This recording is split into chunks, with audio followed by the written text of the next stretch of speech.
যদি tan theta সমান এ by B হলে কোসেক থিটার মান চাওয়া হয়েছে। কোসেক থিটা সমান কত? অপশনে দেওয়া আছে B by A, B by root over A square plus B square, A by root over A square plus B square, root over A square plus B square by A. এইটা প্রভাষক নিবন্ধন। এই প্রভাষক নিবন্ধন পরীক্ষায় একাধিকবার এসেছে, কয়েকবার এসেছে, তাছাড়া সর্বশেষ কয়েকবার বিসিএস এই প্রশ্নটি এসেছে, আমি মেনশন করি নাই যদিও। তো বাছাই করে একটি প্রশ্ন, তো আপনারা দেখতে থাকুন, উপকৃত হবেন। দেওয়া আছে টেন থিটা সমান এ বাই বি। আমরা একটি সমকোণী ত্রিভুজ অঙ্কন করি এই বিষয়টা গভীরভাবে বোঝার জন্য।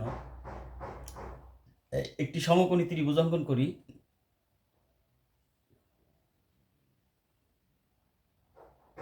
এটা 90 ডিগ্রি,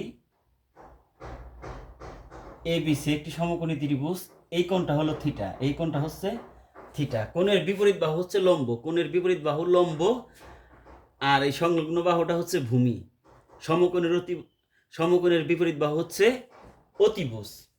তো টেন থিটার যে আমরা অনুপাত সেটা আমরা জানি। টেন থিটা কিসের অনুপাত? সমকোণী ত্রিভুজের লম্ব এবং ভূমির অনুপাত হচ্ছে টেন থিটা। লম্ব বাই ভূমি। টেন থিটা সমান কত? লম্ব বাই ভূমি। তাহলে এটা লম্ব, এটা ভূমি। লম্ব বাই ভূমি, এখান থেকে আমরা স্পষ্ট বুঝতে পারছি যে এটা অবশ্যই এ। লম্ব হচ্ছে এ, ভূমি হচ্ছে বি। তাহলে টেন থিটা সমান দেওয়া আছে এ বাই বি। টেন থিটা যেহেতু লম্ব বাই ভূমি, তাহলে লম্বের মান এ, ভূমির মান বি। এখন এখান থেকে আমরা অতিভুজের মানটা বের করব। পিথাগোরাসের উপপাদ্য অনুসারে এসির মান কত হবে?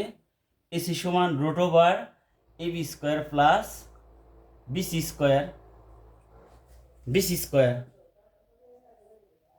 এ বি সমান কত? A square plus B square. তাহলে আমার এসির মান কত হলো? Root over A square plus B square. Cosec থিটার অনুপাত এখন এই যে এখান থেকে আমরা কিন্তু সবই বের করতে পারবো।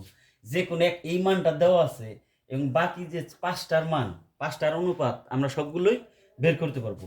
তো কোসেক থিটা চাওয়া হয়েছে। কোসেক থিটা কি? অতিভুজ বাই লম্ব। কোসেক থিটার কি অনুপাত? কি? অতিভুজ বাই লম্ব।